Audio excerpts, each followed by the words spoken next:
दुख सरुनी कि लुह सुकुनी मात्र 50 दिन भितर 5 थर बन्या माड़े बेहाल होइछि जाजपुर जिला दशरथपुर ब्लॉक बैतरणी शाखा नदी काणीर मुकुला घाईते गाँ कुंडारे पुणी पानी पशिछि। पूर्व बन्यार दाउ न सरुणु पंचम बन्या आसबारु शह शह विपन्न परिवार गत 25 दिन धरी नदी बंध छात उपरे पाल टाणी असहाय अभाव दिन काटुछन्ति।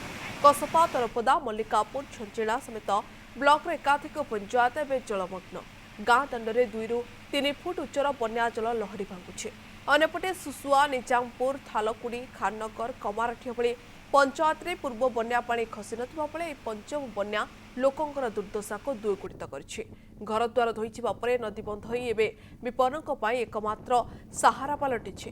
गृहपालित पशु घर चलणी सामग्री धरी लोके बंध उपरे विपदसंकुल अवस्था रहउछन्ति। बारंबार बन्या माड़े सर्वस्व हराइतिबा ए लोकमानकु तुरंत सहायता जोगाई देबाकू जोर धरिछि दाबी।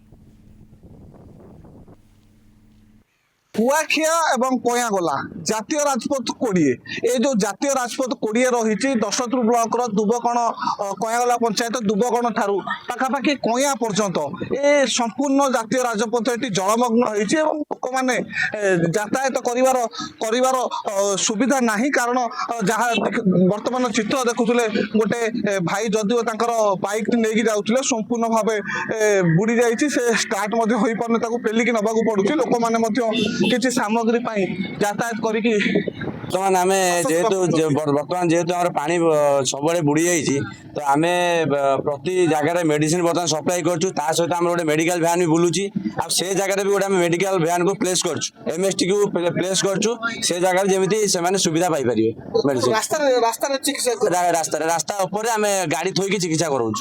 गाँवली डंगा रही गाँवली डंगार केमी लोक पाखे खाद्य पहुँचब से ब्लॉक प्रशासन तरफ व्यवस्था करा कारण आवश्यक अनुसार भुटुभुटर कि पावर बोर्ड सुविधा नथिला तेणु केमिति लोक माने खाइबे से प्रशासन तरफ व्यवस्था करा जहाँ लोक ये जो स्थान रही दुबकण छक रही दुबकण छक पाखे गाड़ी प्राय आगू जापरनी कारण बन्या जल जो गति रही प्रभावित होती विभिन्न समस्यार देखा मिलूँ लोक मैंने नाई ना असुविधार भोग कर कारण ऊपर जो पंचायत गुड़िक रही कया हो कमाडी हो खाननगर बिरीपटा थालकुड़ी जाफरपुर आदि पंचायत घरे पेटे पेटे पानी पशिलानी।